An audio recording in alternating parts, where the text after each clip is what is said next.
अस्सलाम वालेकुम, मैं हूं यासिन मलिक एडवोकेट और आप देख रहे हैं इसके फुटेज।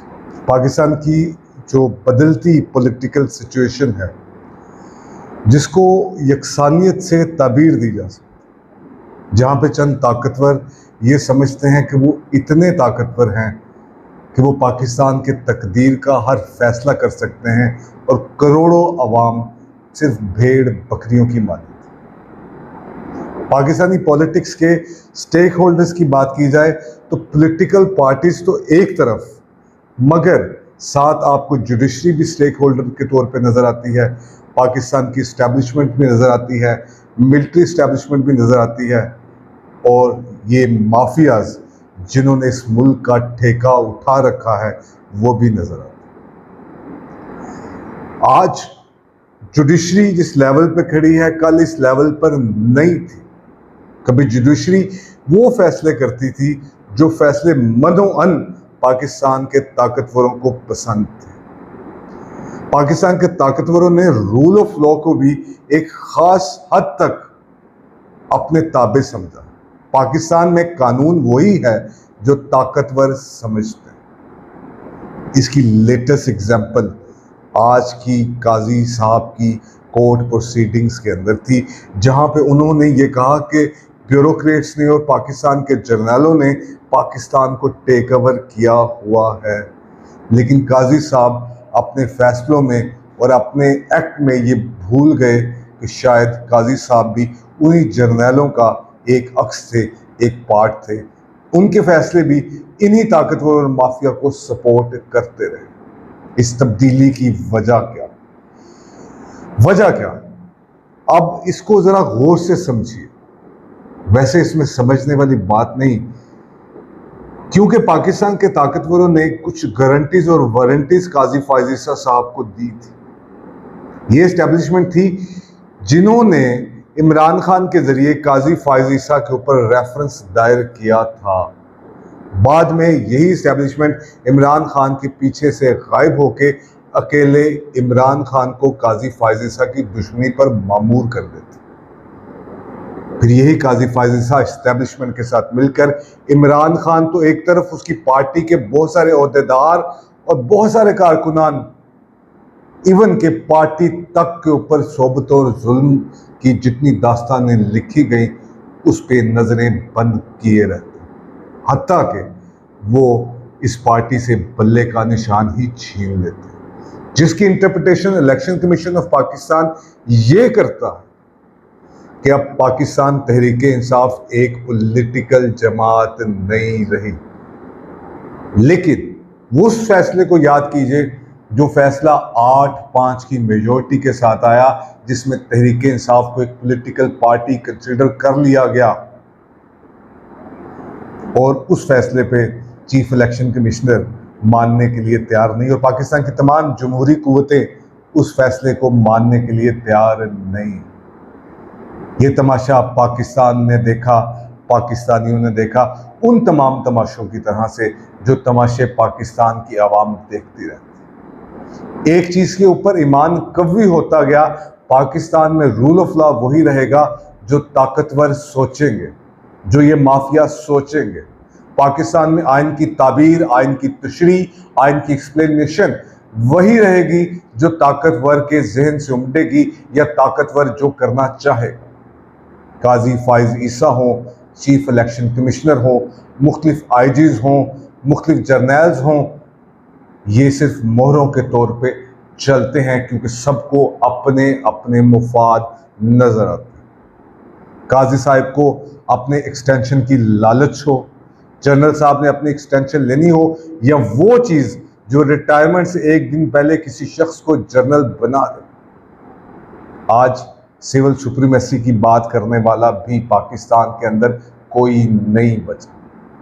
आज पाकिस्तान के वजीर आजम एक तकरीब के दौरान आर्मी चीफ के बाद जब तकरीर करते हैं तो ऐसे लगता है जैसे वो लीडर अपना सब कुछ आज आर्मी चीफ को मान चुके हैं। वो खुशामद में इस हद तक आगे बढ़ गए कि उनको ये भी समझ नहीं आई कि he is the boss and army chief has to respond to the Prime Minister of Pakistan. ये इंतहा थी पाकिस्तान के जमहूरी सिस्टम की, और ये तमाशा भी हमने टेलीविजन के ऊपर देखा। हम सब ने रियासत मदीना की बात की, हम मिसालें नबी करम सल्लल्लाहु अलैहि वसल्लम की सुनते हैं, लेकिन हम फ्रीडम ऑफ स्पीच देने से आरी हैं। हम किसी ताकतवर शख्सियत पे तनकीद नहीं कर सकते, लेकिन नाम हम इस्लाम का लेते हैं। यकतरफा ही सही, लेकिन काजी साहब के बदले बदले तेवर, उनको जो आसरे करवाए गए थे, उस मायूसी के नतीजे में ये तमाम बातें करते हमने सुना।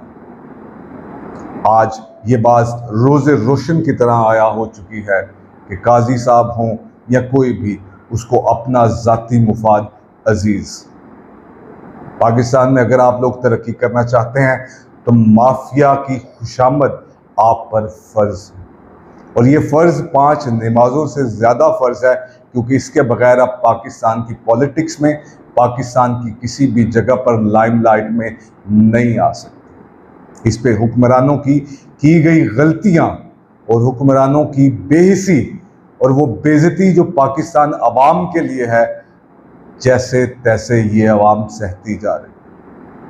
अल्टीमेटली हम सब आंखें बंद किए और कानों को लपेटे हम हर चीज़ से आरी हैं और हर चीज़ पे बात करने से भी इनकारी। हमें बिजली के बिलों से तकलीफ़ है, लेकिन हम उस पर एहतजाज नहीं कर सकते। हमें बढ़ती महंगाई से तकलीफ़ है, हमारी जान जाती है, लेकिन हम कुछ नहीं कर सकते। हम आवाम को ताना दिया जाता है कि हम टैक्सेस या मुख्तलिफ चीज़ें नहीं देते, लेकिन इस आवाम को उन टैक्सेस के बदले जो अभी तक उनसे लिया भी जा रहा है, ना तालीम दी गई, ना सेहत दी गई, ना इज़्ज़त नफ्स प्रोवाइड की। और हमें दिखाया क्या जाता है?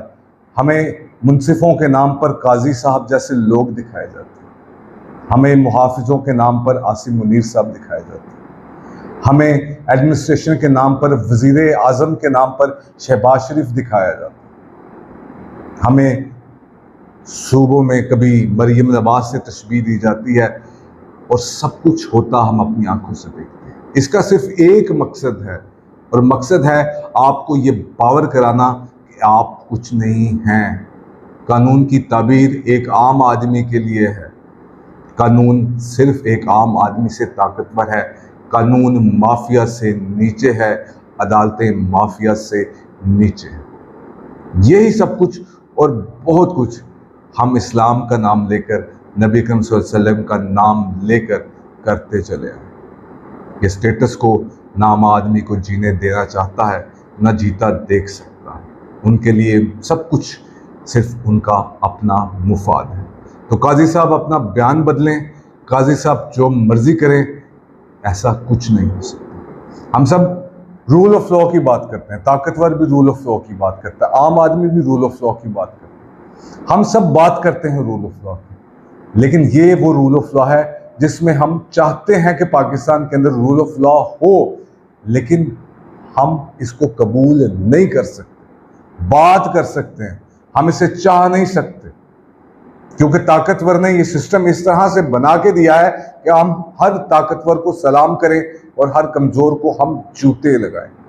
ये इस सिस्टम की असल कहानी है, जिसके कभी अफेक्टी हम हैं और कभी इस निज़ाम के सुपरवाइज़र भी हम ही हैं।